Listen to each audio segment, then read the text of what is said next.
संतन में अति प्रीति है, संतों को खूब सेवा करते हैं, खूब निकुंज रस में डूबे रहते हैं, आनंद विभोर होते रहते हैं, भजन में मन लगा रहता है। अब मधुकर शाह जी ने जब जाकर के ये सब बातें वहां कही, तो वहां जब इनके परिवारजनों को पता चला, तो परिवारजनों ने कहा कि चलो वो यहां नहीं आ सकते तो हम तो वहां जा सकते हैं, हम ही लोग चले जाते हैं। कि काहू के आराधक काहू के आराध मच्छ कछ नर हरिशु बामन पर साधारण से तु बंधन। इन्होंने तो अपना एक ही धर्म मान लिया है, उत्कर्ष तिलक अरुदाम को भक्त इष्ट अति व्यास के। श्री व्यास जी संतों की सेवा में निमग्न रहते हैं। पत्नी, 3 पुत्र और 1 पुत्री, इनका परिवार था। 3 पुत्र थे, 1 पुत्री थी और पत्नी। ये चारों जो है चल करके बुंदेलखंड से, ओरछा से चल करके और वृंदावन आ गए। वृंदावन आ गए तो ये उनको स्वीकार नहीं कर रहे थे कि मैं तुम परिवारजनों के साथ नहीं रह सकता, पर गुरुजी ने आज्ञा दे दी, तो गुरु आज्ञा तो नहीं टाला जा सकता। गुरुदेव ने आज्ञा की कि नहीं, बंधु विरोध क्यों, ये तुम्हारे अपने हैं, संसार अपना है तो ये अलग कैसे हो गए। मानो सबई राम के नाते, अरे इनको तुम संसार के नाते मत मानो, पर भगवान के नाते मानो, ये भी तो तुम्हारे साथ भजन करेंगे, इनको भी तो वृंदावन वास मिलेगा।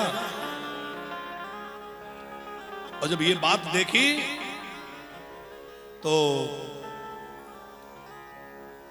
अभी पंकज जी पुरुषोत्तम महीना आ रहा है, 3 कथाएं तो वृंदावन में हमारी है और 1 कथा बाहर होनी थी 1 जून से 7 जून तक। तो 4-6 दिनों से, क्या हफ्ते भर से हमारे मन में एक बात चल रही थी, और जब ये चरित्र पड़ा तब तो और ज्यादा चल गई कि पूरा पुरुषोत्तम महीना, भले हम साल भर तो वृंदावन पूरी तरह निष्ठा से नहीं रह पाते, बीच बीच में यहाँ वहां भाग जाते हैं, पर कम से कम पुरुषोत्तम महीना तो पूरा वृंदावन वास करते।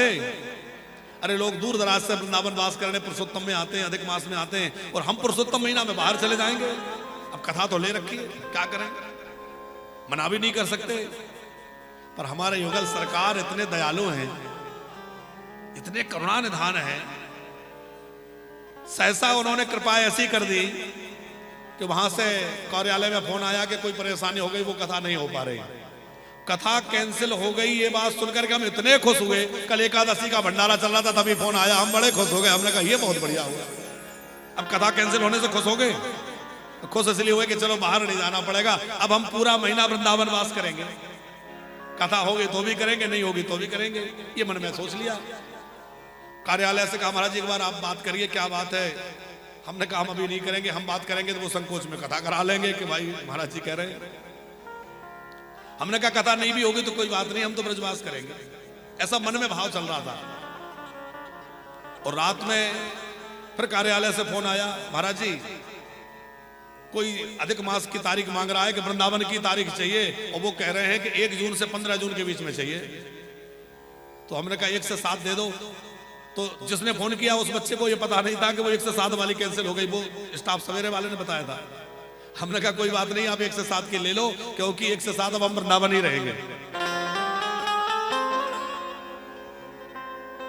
कई बार तो पंकज जी मन होता है कि व्रत छोड़ के कहीं ना जाया जाए, इसलिए हम ज्यादा कोशिश करते हैं, ज्यादा से ज्यादा कथा वृंदावन में करते हैं।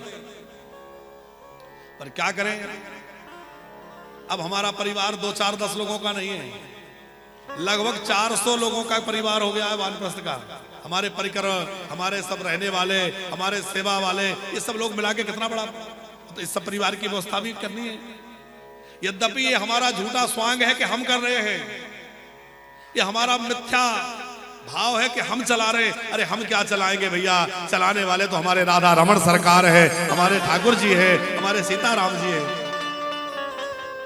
पर झूठा ऐसा मान रखा है कि हम चला रहे हैं, तो भागना पड़ता है, यहाँ वहां से लाएंगे। हमारी माताएं हैं, हमारे बुजुर्ग हैं, हमारी गौ माता है, हमारे इतने प्रेमी जन हैं, ब्राह्मण देवता है।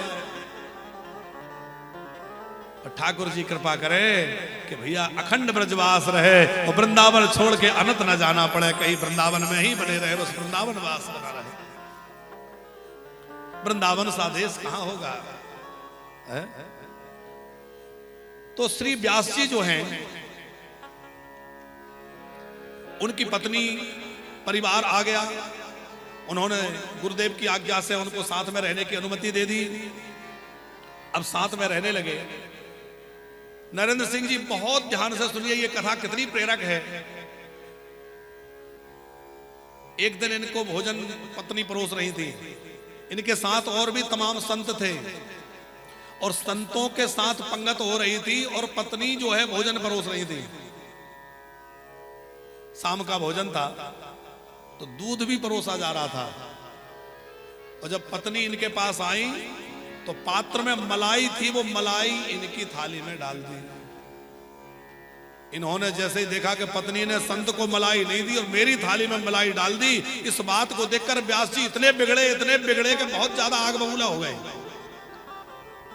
अरे अभी भी तेरे मन से मेरे प्रति पति भाव नहीं गया, तू आज भी इसका मतलब मुझे अपना पति मानती है, तब तो तूने ये भेदभाव किया कि संतों को तूने मलाई नहीं डाली और मेरी थाली में मलाई डाल दी। इसका मतलब तेरे मन में आज भी पक्षपात है, आज भी तेरे मन में जो है निर्मलता नहीं आई है। मैं तेरा त्याग करता हूं। पत्नी का त्याग कर दिया। अब त्याग कर दिया, मैं तुझसे बात नहीं करूंगा, तू मेरी सेवा में नहीं रहेगी, मुझसे दूर चली जा। पत्नी व्याकुल होकर रोने लगी। 3 दिन हो गए, न पत्नी ने अन्न ग्रहण किया, न जल ग्रहण किया, सब त्याग दिया। अन्न जल त्याग करके वो केवल हरिनाम जपते हुई इसी भाव से कि मुझे क्षमा कर दीजिए, मुझसे अपराध हो गया, मुझे क्षमा कर दीजिए, मुझसे अपराध हो गया।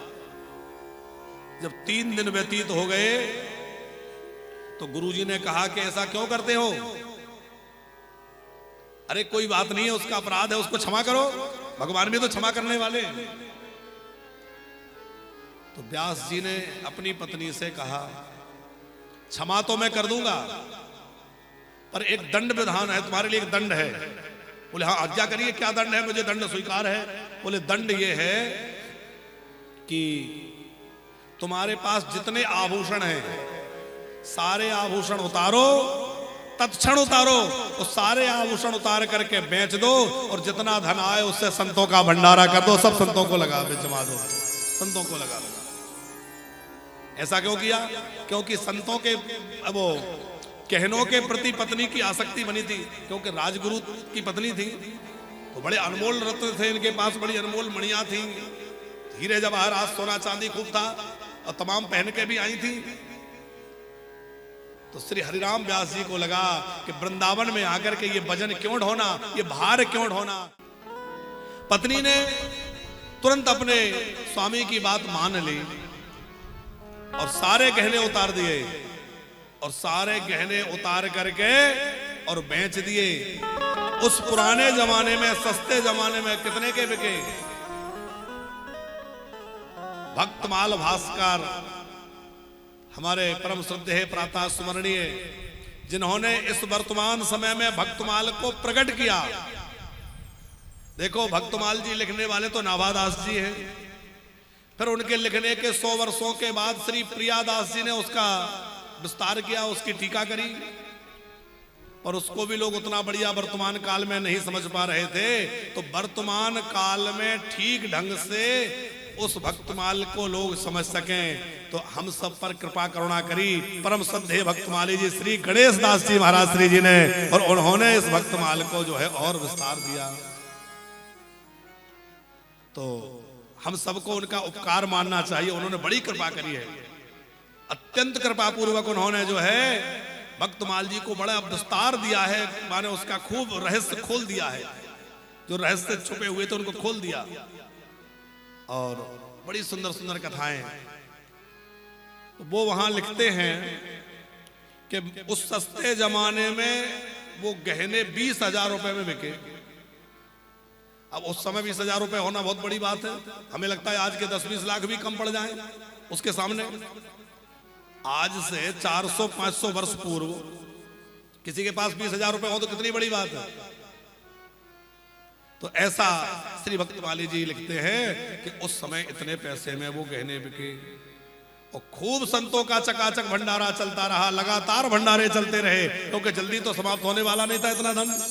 खूब भंडारे पे भंडारे, भंडारे पे भंडारे होते रहे और खूब संत प्रसाद पा जाए। और जब संत प्रसाद पाए तो हरिनाम व्यास जी खूब प्रसन्नता से उनको जिमाए, और जिमाने के बाद जब वो जीम कर चले जाएं तो उनके पत्तलों से थोड़ा थोड़ा ले करके खुद पा करके खूब आनंद का अनुभव करें।